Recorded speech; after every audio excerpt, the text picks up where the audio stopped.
बहुत समय पहले की बात है। एक छोटे से गांव में एक गरीब लेकिन ईमानदार ब्राह्मण रहता था। उसका नाम था रामशरण। वो बहुत सीधा साधा और धार्मिक स्वभाव का आदमी था। रोज सुबह जल्दी उठकर पूजा पाठ करता, फिर गांव-गांव जाकर यज्ञ, पूजा और कथा करवाकर अपना जीवन चलाता। एक दिन पास के गांव में एक बड़े यज्ञ का आयोजन हुआ। ब्राह्मण रामशरण को भी वहां बुलाया गया। उसने पूरे मन से यज्ञ संपन्न कराया। यज्ञ समाप्त होने के बाद गांव के मुखिया ने प्रसन्न होकर उसे एक मोटी ताजी बकरी दान में दी। बकरी बहुत सुंदर और स्वस्थ थी। ब्राह्मण बहुत खुश हुआ। उसने सोचा, अब इस बकरी का दूध पीकर मेरा और मेरे परिवार का जीवन थोड़ा आसान हो जाएगा। अगली सुबह वो बकरी को कंधे पर रखकर अपने गांव की ओर चल पड़ा। रास्ता सुनसान था, चारों तरफ जंगल और पेड़ पौधे थे। हवा धीरे धीरे चल रही थी और वातावरण शांत था। लेकिन उसी रास्ते पर 3 चालाक ठग भी घूम रहे थे। उनकी नज़र जैसे ही ब्राह्मण और उसकी बकरी पर पड़ी, उनकी आंखों में लालच चमक उठा। पहले ठग ने धीरे से कहा, अरे देखो तो कितनी मोटी ताजी बकरी है, अगर ये हमें मिल जाए तो कई दिनों तक दावत उड़ाएंगे। दूसरे ठग ने कहा, चलो सीधे छीन लेते हैं, ये ब्राह्मण तो कमजोर है, हमारा कुछ नहीं बिगाड़ पाएगा। लेकिन तीसरा ठग, जो सबसे चालाक था, मुस्कुराया और बोला, नहीं, हमें ताकत से नहीं दिमाग से काम लेना चाहिए। मैं ऐसी चाल चलता हूँ कि ये ब्राह्मण खुद ही बकरी छोड़कर भाग जाएगा। उसने अपनी योजना दोनों को बताई।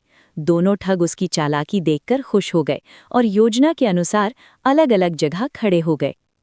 पहला धोखा। कुछ दूर चलने के बाद पहला ठग ब्राह्मण के सामने आया। उसने झुककर कहा, प्रणाम पंडित जी, आपका ये कुत्ता बहुत सुंदर है, क्या ये शिकार करने वाला कुत्ता है? ब्राह्मण को ये सुनकर गुस्सा आ गया। उसने कहा, अरे मूर्ख, ये कुत्ता नहीं बकरी है, आंखें नहीं है क्या? ठग हंसते हुए बोला, अरे पंडित जी, मजाक भी नहीं समझते। अच्छा अच्छा, मैं चलता हूँ। और वो आगे बढ़ गया। ब्राह्मण ने सिर हिलाया और सोचा, कैसा बेवकूफ आदमी था। दूसरा धोखा। थोड़ी दूर आगे बढ़ने पर दूसरा ठग मिला।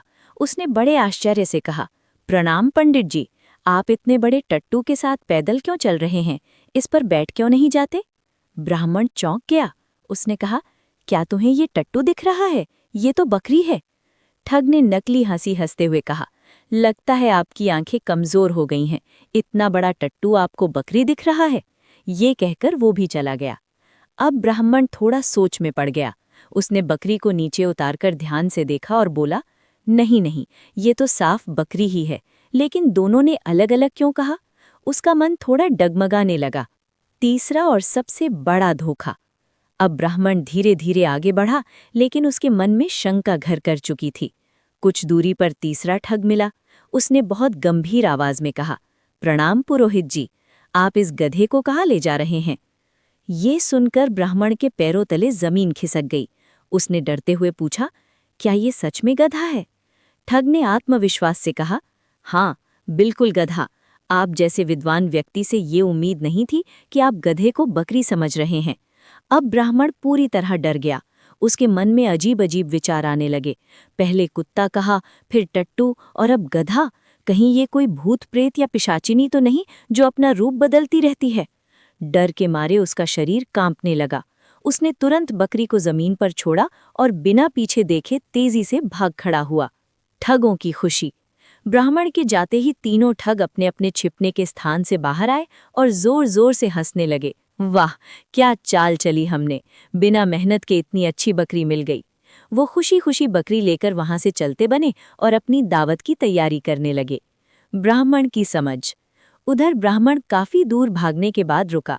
उसने पीछे मुड़कर देखा, कोई उसका पीछा नहीं कर रहा था।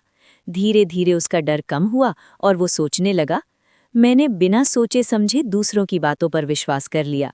अगर मैं अपनी आंखों और समझ पर भरोसा करता तो मेरी बकरी नहीं जाती। उसे अपनी गलती का बहुत पछतावा हुआ। शिक्षा। दूसरों की बातों में आकर अपनी समझ और सच्चाई को मत छोड़ो। बार बार झूठ सुनने से भी सच नहीं बदलता। अपनी आंखों और बुद्धि पर विश्वास करना ही सबसे सही रास्ता है। अगर आपको हमारी कहानियाँ पसंद आई हों तो लाइक करें, शेयर करें और ऐसी ही प्यारी सीख देने वाली कहानियों के लिए हिंदी मनपसंद कहानियाँ चैनल को सब्सक्राइब जरूर करें।